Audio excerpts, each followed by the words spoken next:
undoubtedly, Russia is one of the bad Five Eyes. They want to see the demise of the West. So 100%, he's our enemy. That's it. What this war is doing is depleting Russia's military infrastructure. The war may never be won, but we're depleting his military.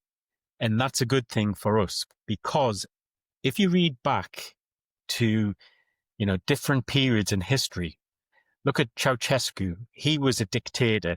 He kept his people under the thumb.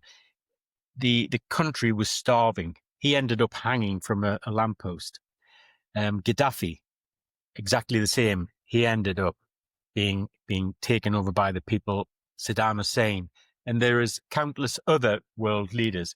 Now, Russia, their economy is rock bottom at the moment. There's a lot of money being put into his military, and his military are at a standstill. There's more of a good chance that the Russian people will rebel against this. There's over 1 million Russians have been killed there. And at some point, they will rebel against it. Now, Putin and maybe 100 individuals have robbed that country of trillions and trillions of rubles, and that can't be sustained, and there's no way to go. And I still believe the reason he created that conflict in Ukraine is to take everybody's attention from what's going on in his country. Wow. So they're not looking at the fact that the hospitals don't work, the infrastructure doesn't work, money's gone. You've got guys cutting around in $100 billion yachts and bank accounts in Switzerland. They're looking at the war in Ukraine, and it's a very clever tactic to do. He doesn't really want that to stop, because if that stops, their attention will go back to what's happening in Russia. How important is America, as a player in all this, and how devastating would it be if, we continue down this road of hearing some of the rhetoric that's coming out of those? Well, one thing is, you can guarantee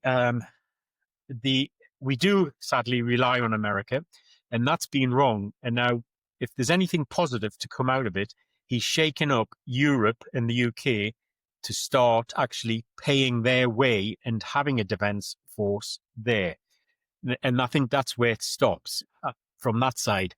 But it's the people that Trump has put into key positions who aren't statesmen. They're not worldly wise, and they keep coming out with statements which actually bemuse me. They seem to forget that the British fought alongside the Americans in the First World War, Second World War. They seem to forget that during Korea, they asked the British for help because they were getting pushed into the sea.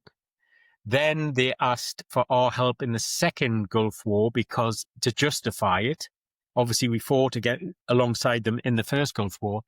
But this new crowd, I'm convinced, their president and his cronies are there for a 4-year plan, and they want to fill their pockets.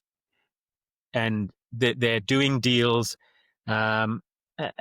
which makes absolutely no sense. You've got that chap who's their security advisor, who had his last rant about the signal gate, having that, talking on an encrypted device.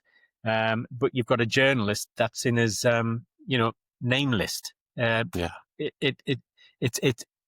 crazy, absolutely bonkers.